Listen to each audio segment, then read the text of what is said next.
Hi, everyone, and welcome back to The Global Gaze, where we talk art, film, and books from an international perspective. I'm your host, SarahJilani. I'm an academic, a freelance writer, and a lifelong third culture kid.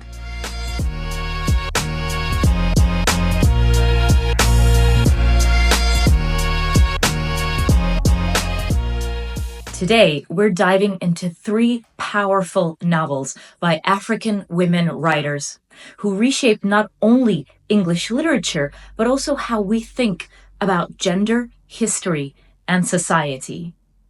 These novels don't just tell stories, they challenge entire systems of power.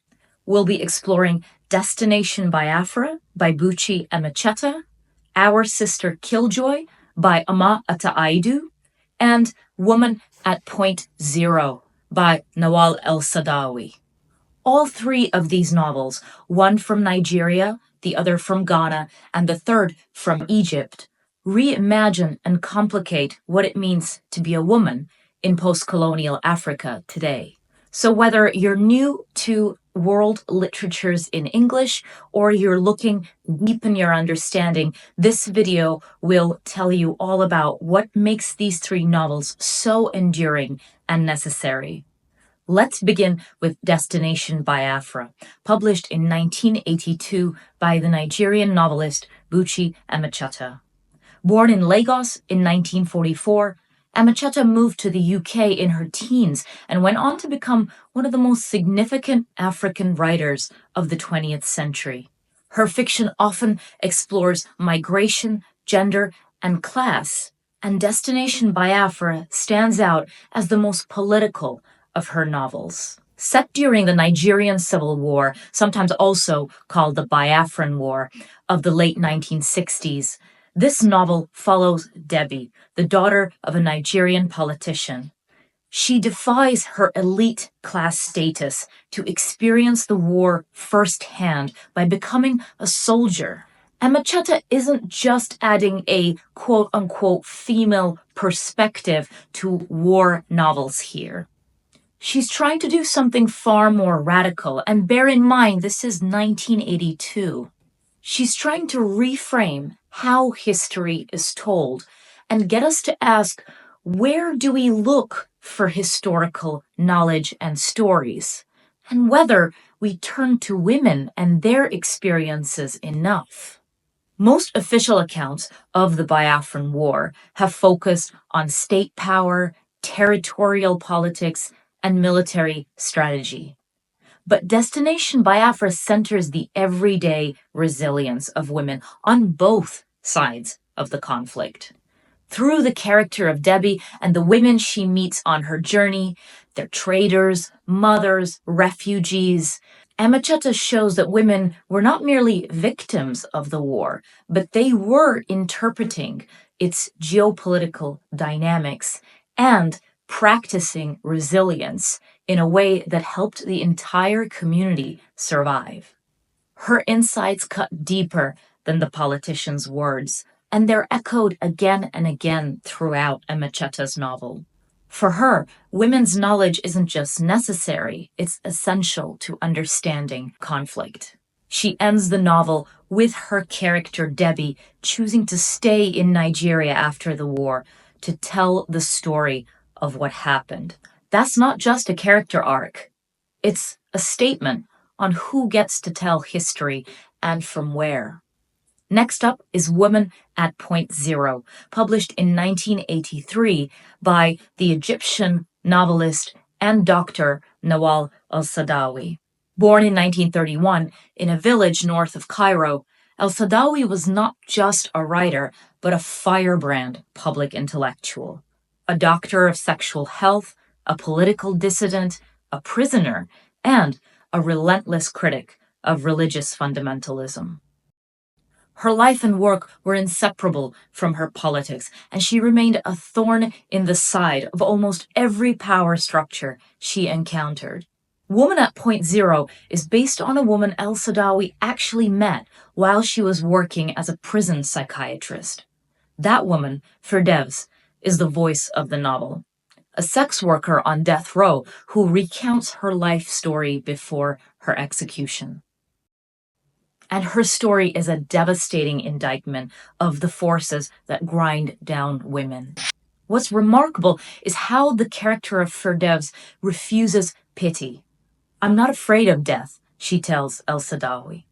Her final act, killing the man who tries to force her back into sex work, is framed not as despair, but as agency, even liberation.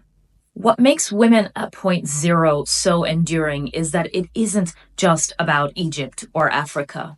El Sadaawi saw patriarchy as a global phenomenon. It's a novel that demands we rethink not only what liberation looks like, but who gets to define it.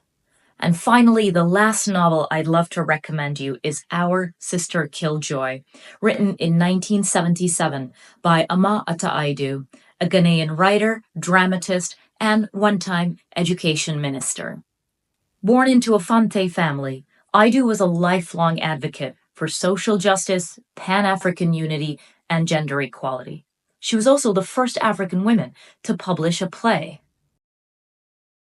In Our Sister Killjoy, Aidoo takes us from Ghana to Europe, and we follow the story of a headstrong young woman called Sissy. But this isn't just a tourist's diary. It's a post-colonial reckoning with belonging and identity. Sissy is sharply observant, often angry, and always politically aware. She watches how African elites, those who've had the chance to study or live in Europe, begin to assimilate, sometimes abandoning their people in the process. One of the key messages in the novel is that development doesn't have to mean becoming somebody else. Aidoo is criticizing as early as 1977 a nationalism that replaces former colonial masters with a local, westernized elite whose priorities have not actually changed all that much from the days of colonialism. What's especially striking is the book's experimental form. Aidoo shifts between prose and poetry, narrative and commentary. This structure represents, in a way, our protagonist Sissy's own mental dislocation. She's physically in Europe, but her mind is back home. This is one of those fantastic novels where the form also becomes the message. Migration doesn't just physically displace people, but it also fractures them internally. What I love about all three of these novels is they're not saying that women need to be saved by foreigners from their own cultures.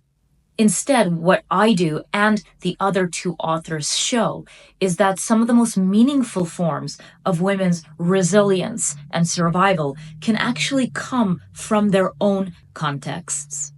As far as I'm concerned, since we met you people 500 years ago, look at us. We've given everything. You are still taking. It's true. I mean, where would the whole Western world be without Africa? Our cocoa, our timber, our gold, our diamonds, our platinum, our whatever. Everything you are is us. So there you have it. Destination Biafra, Woman at Point Zero, and Our Sister Killjoy.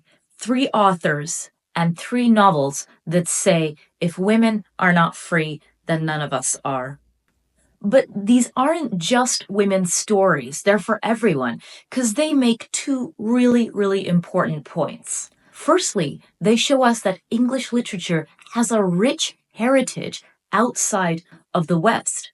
African and South Asian authors have been contributing to English literature for over 100 years now. And secondly, they remind us that the fate of women globally relies on economic and social justice for everyone. Thank you so much for watching The Global Gaze. If you like this video, don't forget to hit that like button and subscribe to the channel. Turn on your notifications as well so you'll see any of my new videos show up on your main feed. And drop a comment below. What's your favorite book in any language by an African writer? Until next time, keep your gaze global.